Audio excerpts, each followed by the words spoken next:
Nyondo Media on YouTube, Nyondo Media on Facebook, Nyondo Media. Ogamba otyo mwana wa mama. Kansubira oli bulungi.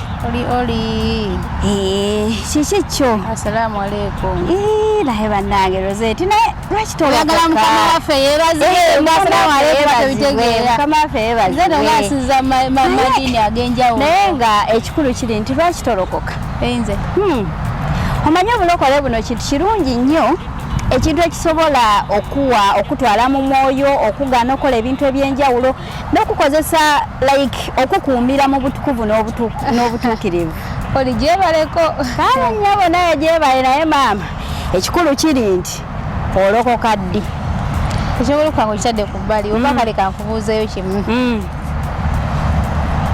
Omuntu alokosa afa oba tafa? Afa naye ate ffe tetufa kuno okufa okwa wano. Ofa n'osigala ng'okyali ng'omwoyo gwo gukyali mulamu. Naye ate gwe bw'ofa ogenda kufa wenna. Kati oyozeeko nkuba njiri tubireke ebintu bye twagizeeko tandika enjiri. Olwaki osazeewo bw'ataawo omunange ndi mulungi nnyo mwana wa maama. Njagala osooka okkirize weetwalire Yesu okuba omulokozi wo. Kubanga kintu kikulu nnyo. Kintu kikulu nnyo walirokose neraba obulungi obuli mu bulokole. Ate nga sinnakolokoka kizibu kikyondaba ekiriko ennyasha maisho kati muwala ono mutuufu itagana aloka kiki ekyo kyondaba nga mutuufu ndakinetagisa okolokoka. Azini woonoolokoka mu bulamu buno obwa bulijjo bujja kukyuka n'ennyambala ejja kukyuka. Ebiseera ebisinga amazima buli lwenzija okukyalira obeera oyambadde bubi. Ge mazima ennyambala kintu kikulu nnyo. Oze kunkuba mu maaso ga Katonda. Oze kunsomesa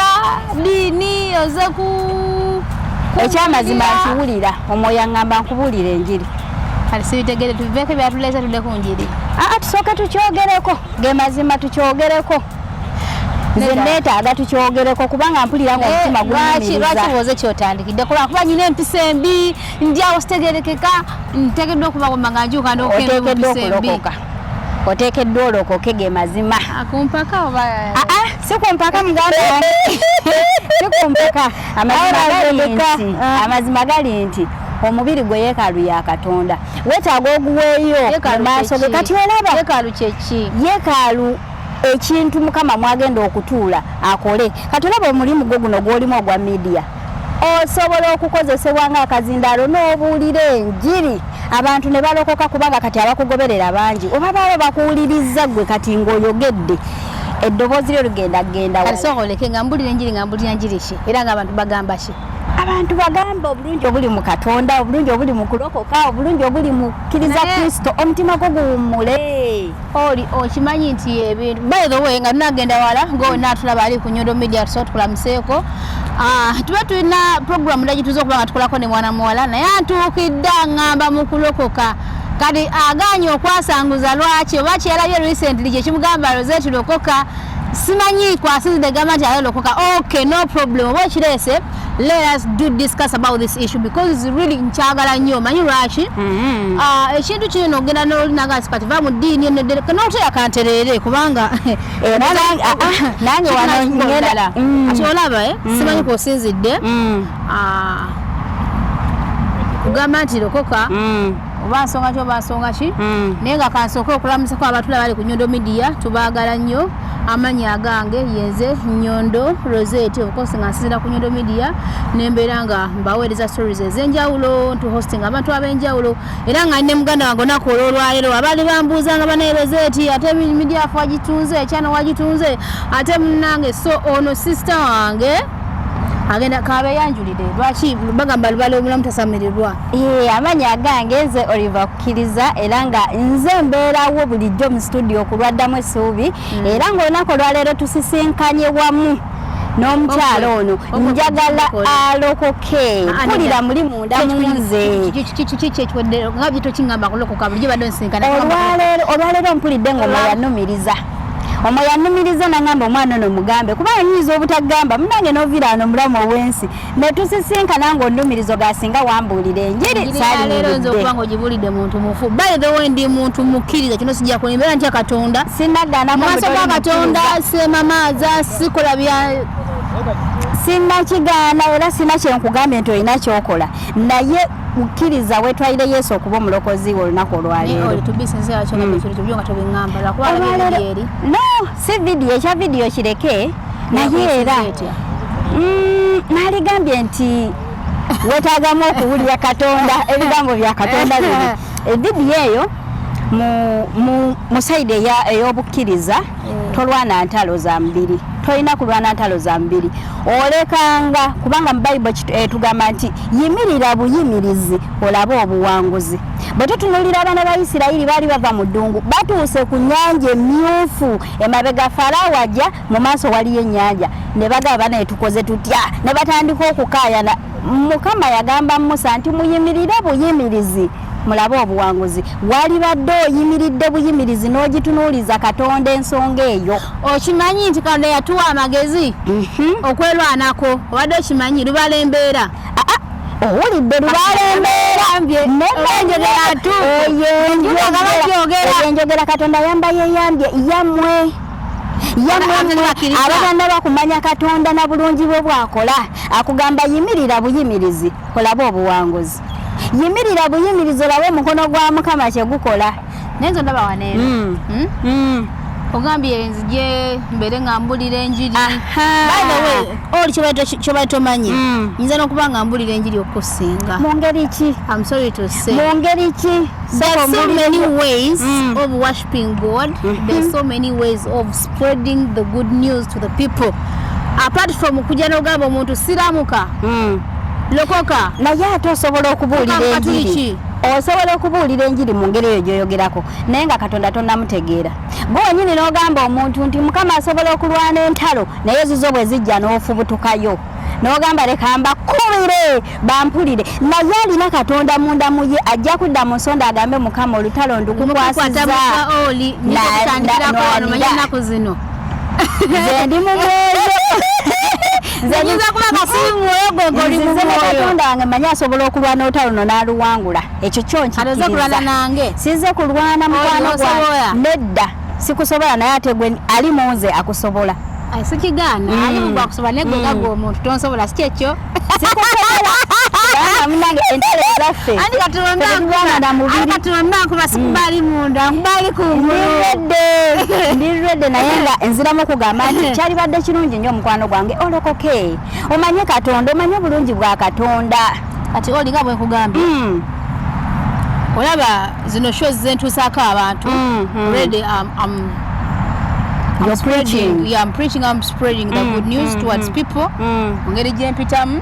kubanga Katonda ayagala nnyo okola obulungi, Katonda ayagala nnyo omutima ogweyamba, Katonda ayagala nnyo omutima ogufaayo okuvaayo eri abantu b'ekitonde ekitegeera. Kano mbeera nga sivuddeeyo omanyi bagamba action speaks louder than words. You see, Simba wakati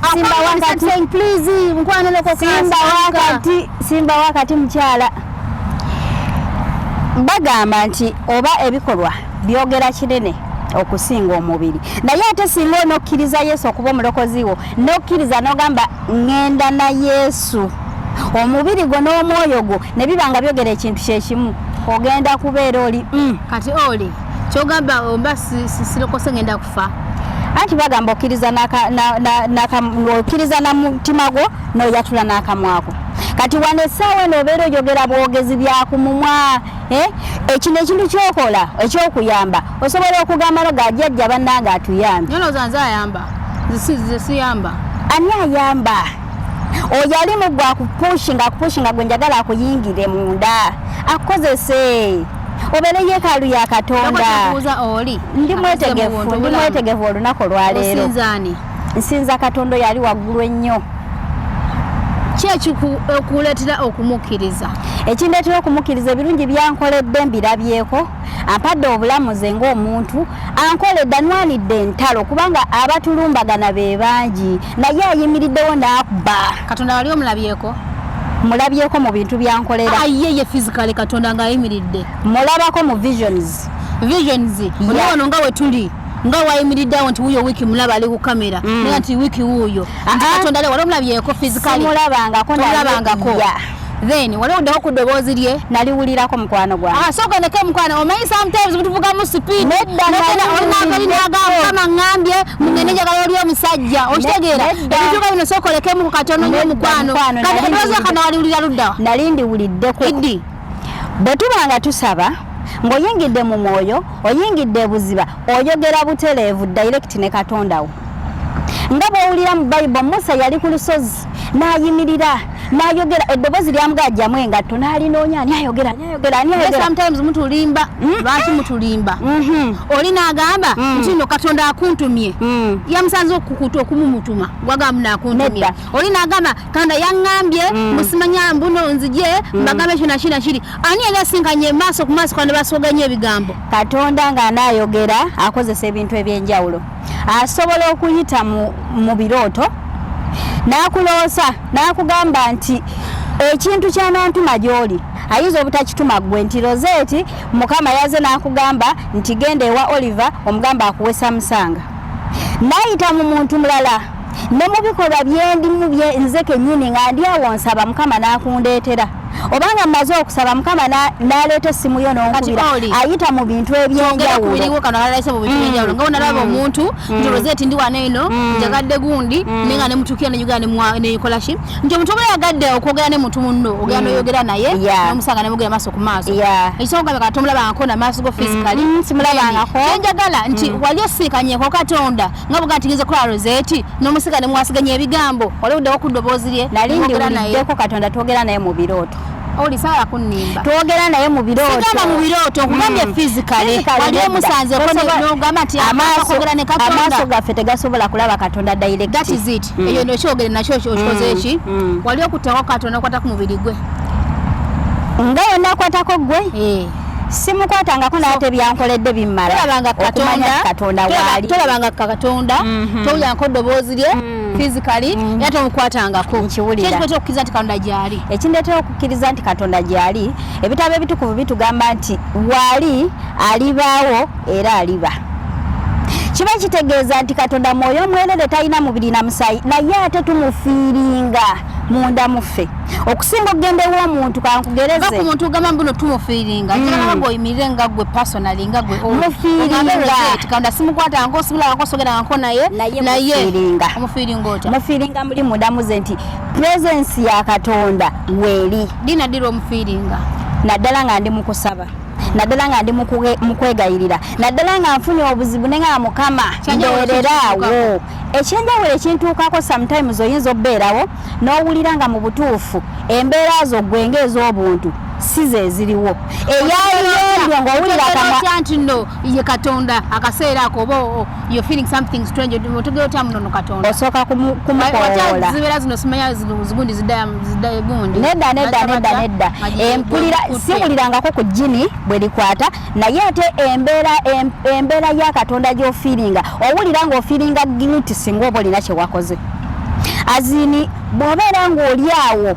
ng'owulira olina gwe gukusingira wabeerawo engeri malayika ziri gye zikulumirizamu ne zigamba mukulu ekyo kyokola kyogendamu si kituufu kyokoze si kituufu nga mu butuufu olina okulumirirwa mundamu gwe kati ng'ogyeko ekyo kale obadde osaba n'ogira ng'ogyeko ekyo kiki ekyali kikuleetera okutwala n'ogamba nti Katonda gy'ali ni keesi oba tosabye kumufiiringa oli awo just bwe tomukutteko tomuyiseeko n'akuyitaba tomulabyeko n'amaaso go ki ekyali ekikuleetera okukkiriza mundamu gwe ekindeetera okukkiriza nti Katonda gy'ali njagala nkuwa ekyokulabirako nti ng'ogeze mu ddwaliro omuntu ng'ali ku oxygen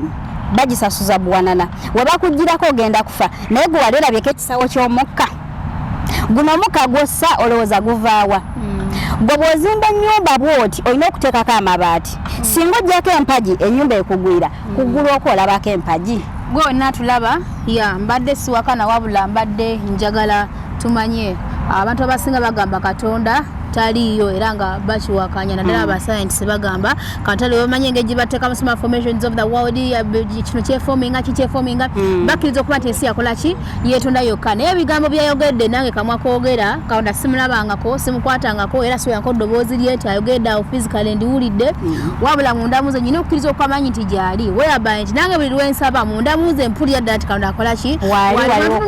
ebyomumaaso bigenda mu maaso kati ng'omuka guno gwe tussa muli neewuza ne nga kati omuntu ono yandibaddewo ati akyandize kitya sebagana amatu gawulira gana amaaso galiwo ani kuno ku nsi asobola okudizayininga omuntu nti n'abazungu bennyini obukosi bagezi katonda abawa amagezi mayitirivu nnyo era basobola okumodelinga omuntu nga wano bwali wafaanagana bwati naye omuka gwabalema so many reasons why God is existing ate ng'era tukkiriza tumusinza tumusaamu ekitiibwa eyo nga tuvuddeyo omulokola asinzaani omulokola asinza Katonda omukatuliki oba Museveni asinzaani tusinza ffenna Katonda naye ate omukatuliki ono kati obanga ffe tusinza Katonda lwaki gwoba ovayo nongamba nti vayo mu busiraamu ate jangu olokoke ate vayo lwaki obanga nange esinza Katonda awo wennyini wenjagala okutuuka nze kennyini ayogera nali mukazi omukatuliki naye nga ebintu bino bye tusinza mu bukatuliki tukwata kikwate mirembe Maria n'ogikwata okuva gyevudde paka gyekoma bw'ojja nti ozze mu maaso ga Katonda kusaba ogenda kwegayirira mirembe Maria ojjudde neba ebyo bye tukwata obukwasi naye bwe tujja mu bulokole tusoma Bible ne tugitegeera ne tuyimirira ne tusaba ng'osaba kuva ku ntobo ya mutima gwo Rozet gw'omanye ekikuluma bwekuba kwenenya tugenda kwenenyeza nga bye twagendanga soko ogende ewa Father fukamira wansi wenenye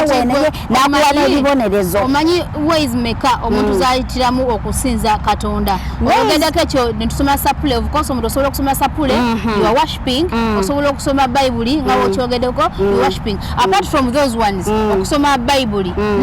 n'okusoma sapule what else do you think a person can really worship God omuntu osobola okuyimba noyimba osobola okuyimba n'owulira nti toyimba oluyimba lwoyimba nti luli wano ku tips wabula ng'oluyimba okuva ku ntobo y'omutima gwo okusinziira situation ki gy'olimu yes n'okuyimba okyogeddeko kyekirala what else osobola okusaba n'oyogera direct ne Katondawo osobola okukola ebintu ebyabannagwano kubanga Bible etugamba nti omuntu ajja kukola ebyo ebinene n'ebisinga ye bye yakola gwe bw'obeera Rozet n'osanga nga nina kyempitamu n'ojja n'onnyambako kiba kitegeeza ey'emu ku sayini eraga nti osinza Katonda so there are so many ways we go through worshiping God yes oyogedde okusoma sapule oyogedde okusoma ku Bible then noyogera ku kukusinza okuyimba osobola okubeera awo of course there are so many osobola okusiiba osobola okusiiba omuntu yo worshiping osobola okulamaga ngafe olaba omuntu naveeri neyeerumya you are worshiping God so kati okulamaga kuno ate kankutangazeemu togenda kulamaga ng'ova eno ti ngeze tugende mu maaso g'ebibumbe tusinze ebibumbe ebyo kubanga baatufiiririra bw'oba osazeewo okulamaga Rozet weeweeyo yambuka ku lusozi ng'oliyo wekka yogera ne Katondawo yimirira eyo ogambe nti Mukama nzize mu maaso go lw'ekizibu kino na kino sigenda kuvaawo nga tonnaba kukinkolera kubanga nze nali nkikozeeko nze akugamba nze nayimirira mu maaso ne ngamba Mukama wano wenneebase sivaawo okuleka ng'okinkoledde kyenjagala tuyita mu ngeri omuntu gyayitamu okusinza Katonda ekyokulamaga weewaayo ngeri ki so waliwo okuyamba this is also another way of worshiping God and there's so many to be mentioned but a few kati awo nenkubuuza according to you mwebyo tumenyeemu golowooza what is the most way ekyalisinze kyonna okyandisinze kugenda maaso ga Katonda n'omulago omukwano neweenenya mundamu gwe nti buli kyokola kyonna kyetoololera ku kino okigera soka osinze weenenye weetukuze gwe mundamu gwe sigambye nti tuli batuukirivu kubanga ne Bible egamba nti bwe tugamba nti tuli batuukirivu amazima tegabeera muffe tuba tumufuula omulimba wabula olina okubeerawo nga gwe mundamu gwe bw'oba okoze ekikyamu obimanyi nti kino bwe nkikola kinyinza Katonda okusinziira ku Bible kino bwe nkikola naye nti waliwo ebintu ebimu fege just twakwata bikwate naye ng'ate si kyekituufu nolowooza nti nogenda wali eri wa Katonda nogamba na kanneze bujja n'omukoowoola nokaba nosanga olinga nokankana lukimu n'akikola okimanyi nti no of course you can go ahead and do such things nenga is not the best way abantu bagenda bulijjo ne basula bagamba ng'ebukalango oli n'agenda n'asula so there are so many sacrificing things people are doing there are so many people are doing okulaga nti bakola ki basinza oli neyeerumya enjala olunaku lulamba naye nga ku mutima omubi kwatudde so to me according to me sigenda ku challenginga gwe bagamba gwe gwogambye the best way of worshiping God is going to him praying him repenting and doing so many other things you understand what I know what I think is according to me to my understanding engeri ekyasinza okusinza mu Katonda the best way of loving God's creatures because when you love because we didn't even mention about that love nti okwagala okimanyi nti okwagala yensibuko ya buli kikolwa ekirungi mu bulamu nti omuntu osobola we have seen so many people going to churches every day we've seen people reading these holy books from the beginning to the end but these people are very bad you know they're doing so many things omalirizeyo sweetheart okay so olaba abantu bakola ebintu bingi nnyo ne beewaayo ne basacrificinga okulaga Katonda omukwano okitegeera naye nga ku mutima obi kwakoze eki yaloga gundi wafuna kalwa kalungi n'awulira ennugu talina mukwano yawaayiriza abba buli kimu ng'akikola ki but according to me kyemmanyi mwenna abatulaba nti ekintu okwagala ebitonde bya Katonda naddala ebyo ebitalina bulabe is the best way of worshiping God. How? Whenever you have that love abasinga to developing a love for God you understand no one creating that love for God Katonda ataliwo ojjukira nti Katonda tayagala Katonda si mwetaavu nti yeetaaga asobokera onoga ati nokola ki ne drawing themselves closer to God than closing ourselves closer to human beings closer to our friends you understand tinja kubera waneeno nja kwewala ngende wa Katonda nkole bolo kitegeera but the best way of really loving God is I loving you obadde kimanyi nawe kamwe nyini Katonda atuula mu ggwe okubeerawo okwo Katonda kati ngano wooli bwoti oli wembanga nkwagala n'omutima gwange gwonna okitegeera that means newembeera nga sigenze kuvunnama sigenda kukola bulabe bwonna naye nsobola okuba nga tuli waneeno nindaga njagala nnyo Katonda nenga nevunnama kino nenkyogera naye ate bwe nkomawo sikwagaliza okitegeera so the best way of worshiping God first of all is to love his creatures because if you show love kubanga ne Jesus we yajja waneeno the best thing was to create or to show love nti whereby ne we yajja abantu beyasinga okulaga omukwano n'abantu abaali abaki abono era preachinga nnyo love yensonga ddala ekisonga yonna nti omukwano ogunene oli nolaba zino 10 commandments zebatuwa nti zibawa gundi yani Musa on mountain Sinai nti osinza Katonda omuyekera omwagaliranga ddala tolayiranga bwere mu linnya lya Katonda olongosanga olunaku lya Katonda otanga kitaawo n'ennyoko byonna mpaka ebisemba gye kisembera yeno the fact is wobanga toyina love tosobola bikola bino yensonga lwaki Jesus yebwe yaje ya preaching nnyo the word love yajayo ebintu biri natekawo the word love naye jukira ziri sentences ngena concluding jukira ziri sentences mpanvu osinzanga Katonda omuyekero omwagaliranga ddala tolayiranga munnya lya Katonda tolayiranga bwere munnya lya Katonda olongosa olunaku lwa Katonda otanga kitaawo n'ennyoko mpaka eno gye bisembera ebintu ebyo mutuwatula bw'ati bimuzibuwalira ne Jesus bwe yaje yagamba nedda mulina okwagalana yagala neighborwo nga bwe weeyagala that means if I do love my neighbor more than the way I love myself sigenda kumukosa sigenda kumwonoona naye mbanga simwagala nga sina love Kyobula so kuba na mukwano gwa Katonda so Katonda mwekero magaliyanga ddala so kuba na mukwano gwa Katonda so kulongosa gundi lunaku lwegenda kuziza kola kikubanga I lack love within my heart. So twagala kama n'omutima gwaffe n'okwagala baneiba baffe n'okubayambako n'omutima gwaffe tombera ngo omuntu mwagala sigenda mukola kabi konna ate ensobi zivaawa nti ensobi ziva ensobi tezamu kuuma Katonda kubanga abantu tuvuma Katonda n'ogenda ogamba Katonda tetumusinkana waliwo embeera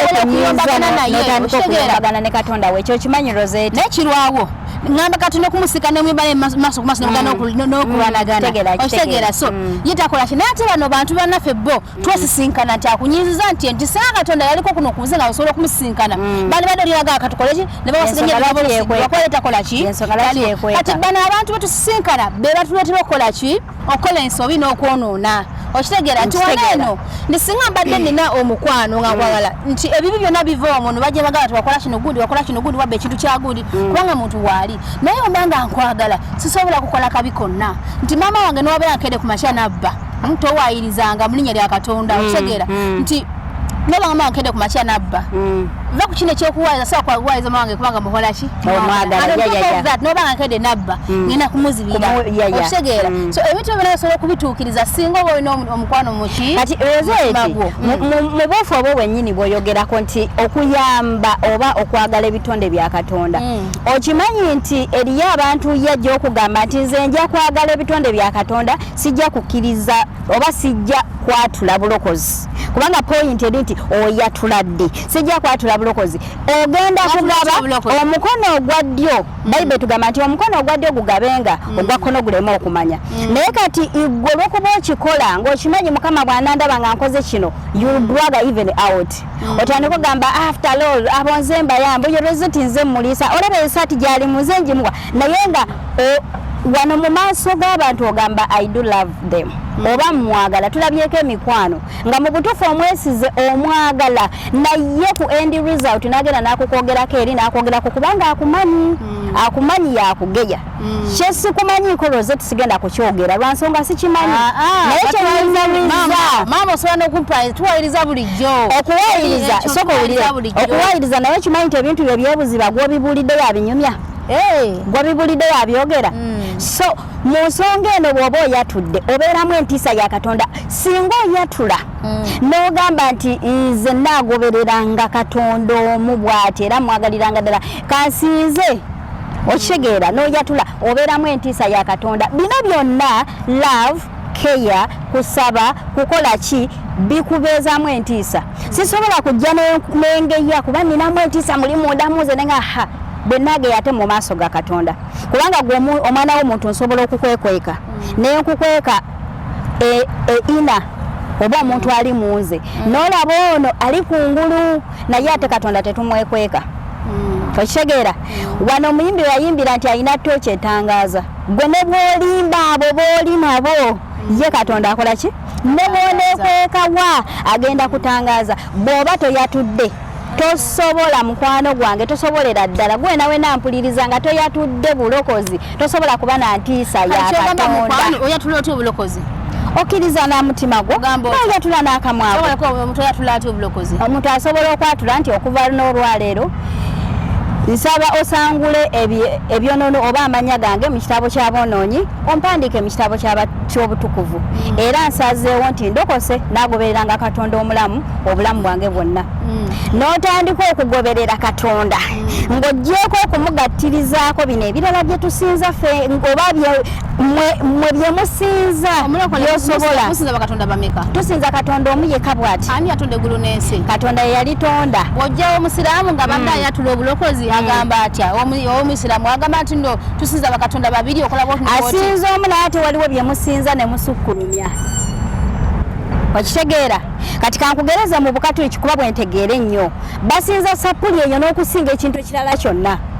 naye omuntu omulokole agenda kusinza Katonda we ng'akimanyi nti okubeerwa okuweebwa okufuna okuyambibwa byonna biri mu ki mu Katonda we naye ndaba wali omusalaba Jesse akabonera akalaga nti yatufiira ku musalaba naye we don't go down for the cross criticizing gundi eno sapule let me tell you something yeah kakati mama wo bwabakalenga wali olusinga yafa akyaliyo akyoba kusi akireta mulamu kama muwanga ne in case nti wabadde taliwo mulamu bwe nenga wasigaza ekifaananyi kye nobeera nakyo bwoti kitegeeza nti oyo mama we nyini physically no kati kankubulira nakino ekintu nga bwe kiri nti ize singa nkeera ku makya nenvibwako omuzadde ngenda kulumwa naye ate neebaze kubanga nakkiriza Katonda nti muzadde wange singa aba afiiridde mu bulokozi ngenda kubanga neebaza Katonda mugambe Mukama weebale kubanga maama wange oba tata wange agenda kujja butereevu w'olilaga kyekino wammanga nti bonna nkera ku makya nocriticizing eno sapuli nogamba ate simaji bali mu kusinza these are one of the ways we said mwetuyitira okubanga tukola ki bw'okera ku makya n'osoma bayibuli eno n'ogibikula eno bayibuli Katonda si Katonda late ekigambo kya Katonda kiri muno nakyo ekimu oli wakwata roza bihandiko okusoma kitafe ali mugulu erinnya litola kabaka bw'obujje byagala omuzimirembe ngana obukola bwana okwata bayibuli n'obikula n'okola ki kati n'oli n'akwata kubanga fe tukkiririza oba abagundi by the way nze ddiini zonna nzikiririza obadde okimanyi nti nze nsabira mu balokole lwaki nsabira mu balokole Mukama waffe yeebaze amina nze nsabira mu balokole kubanga nze nzikiriza Katonda ali ogwo mugendako ekyokulabirako okimanyi nti nno nze nsaala byonna obikola saalya ddala bulungi nnyo nenkera ku makyanga katabuse kubanga nakyo kimanyi bulungi nnyo gyentandikira nefuna wudhu yange lunyinoya nensaala nenkita okitegeera nkuwulirizakimanyi okukola sapule nengena nvunama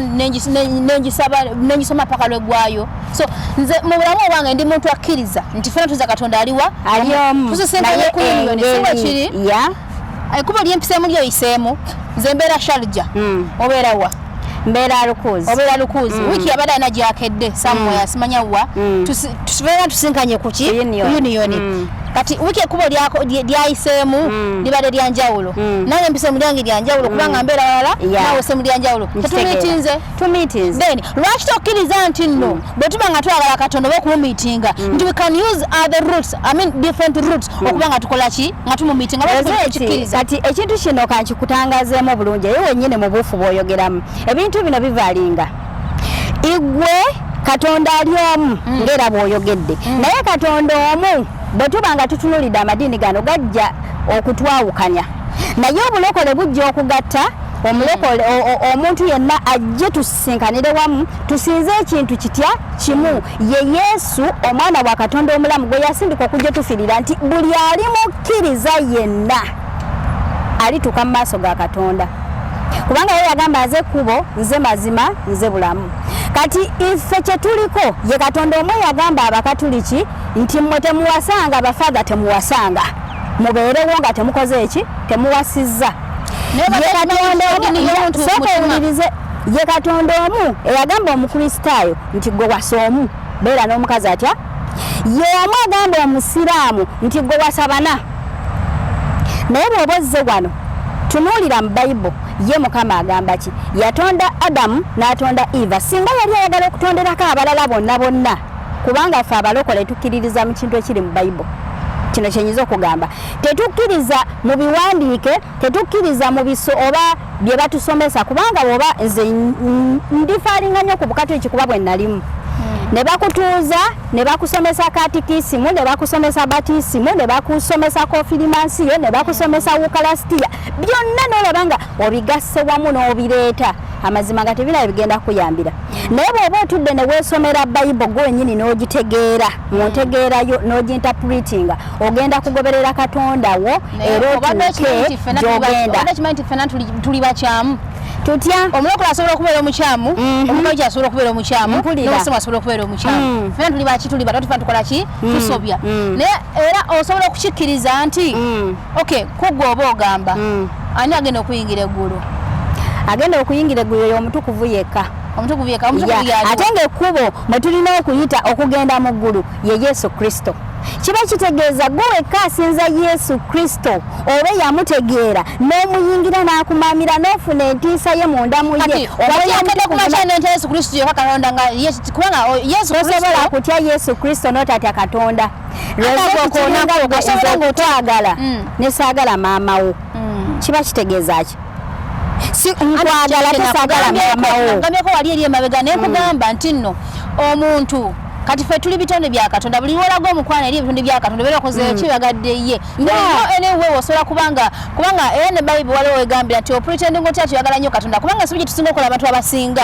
tugala nnyo ne tulaga nnyo Katonda ne tumusinza nnyo kitegeera naye tubona abantu abatwetoolodde ne tubalabanga kasasiro ne tubalabanga tukola kye twagala okubibita Katonda okumuteeka mu ngalo zaffe nga tetakola ki tajjaamu okitegeera so Katonda ono abeerayo buli kimu ng'akikola ki ng'akirimu omuzadde bwemba nga ndima mu mutuufu mama yenna ayagala nnyo omuntu okwagala omwana we okusinga ye nga ye kize wonaka yakumasya nga nyina omwana wange nondaga nti nno njagate omwana wange tomwagala that is haram tekiriiyo so sisobola kukwagala so ye Katonda buli tunajja ntu pretendinga ntwaga nti musinza nnyo tukuta ebitabo tubisomye buli kimu tusiibye twebonereza naye ntukola all such things kubanga ffe abantu abasinga kye tukulembeza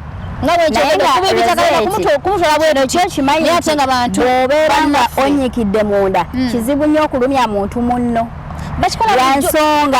obeerako entiisa omuntu gw'oba olabye abatalina ntiisa ya Katonda ene si gye tulimu eri yagisinga eddiini yagisinga ebikolobero singa baaliko entiisa ya Katonda be bakwata kikwate nti nina okusaala eswala 5 olunaku bw'aba tannabazikola awulira nga agamba sinagenda atuukiriza kituukirize kikwate nabwonoolye nnyo katugere ku part B ne badde part A tutandikirawo wennyini tosubwa tukyagendera mu maaso Nyondo Rozet ne Olivia nga tukolaganira wamu tukwatamu tuli baweereza bammwe aba Nyondo Media mubale kutufollowinga mugende maaso mu subscribing liking natera mu commenting gwe wenna atulaba ene badde nga debate so oyina okuyimira through comment bw'oteekayo ekirowoozo kyo wamalira kituufu omuntu kituufu alina kubanga alokoka kyekyoka nti omuntu yekka alokose ajja okuyingira ejja naffe abasigala batalokose tugenda kubanga yetuwokyebwa omanyi nze ndi mulokole ate ndi musiramu on the other hand abamu bamanyi kino ndi confused byenkola sibitegeera negesa ekindi mu bwongo bwange kiri ekintu ekyo ntinza Katonda omu yatonda eggulu n'ensi anti era omusiraamu yagamba ashahadu anna la ilaha illa llahi wa ashahadu anna muhammada wa rasuluhu allahu wahade ما في ثاني ما في قله يعني نفر داخل الدنيا واجد بل الله بس واحد كذا era buli muga bwakyogera so tuwunzike ndowooza tuwunzike naye nga naawe wennyini tulindireko mpate ey'okubiri commentinga oyogere kikyolowoozaako okkiririza mu ndowooza ya Rozet nti buli ddiini yonna yagiyingiramu n'asigala nga ayagala Katonda oba okkiriza mu Katonda oyo yatutonda nti nze nsinza omu lokoka ofune entiisa ya Katonda beerako tovaako kuba ebirala bikyajja kabeereyo tulaba era tubaweereza bammwe tujja kuziyitamu tulabe wabula nkire nti nja kusinga omukyala eyeekuumira ku mulembe nina essanyu okukwanjulira banno ba Nyondo Glam bano bakuleetedde ekizigo ekipya katale ekiyoyota olususu lwo ne kijjamu embalabe enkova eza buli kika binnamakula enkanyanya endwadde z'ensusu zonna wamma n'odda buto era n'okuuma ekitiibwa kyo Nyondo Glam basangibwa Dubai, Abu Dhabi, Al Ain n'okwetooloola ekyondo kya Buwarabu gwali e Uganda basange Nyanama okumpi ne Movit bakubira ku noti 775 M5 noti 8 oba gwali e Dubai kuba ku noti 524 680 noti 778 Nyondo Glam tukukuumira ku mulembe. Buli lwolowooza ku mugaati ogw'omulembe era omuwoomu ddala lowooza ku Baker's Choice Bread okukolebwa banno ba Baker's Choice Bakery. Bano bakola ne cakes eza buli kika omuli ez'amazaalibwa, keeki z'embaga, keeki z'okwanjula, baby shower cakes, graduation cakes, donati mu bika eby'enjawulo, burger bread, loaf bread, amandaazi, daddies n'ebintu ebirala bingi. Kuba ku noti 7 noti 3 9 4 724 oba noti 7 noti 8 234 mukaaga M9 oba plus 971 589 961 826. Baker's Choice Bakery. Taste the Baker's Choice.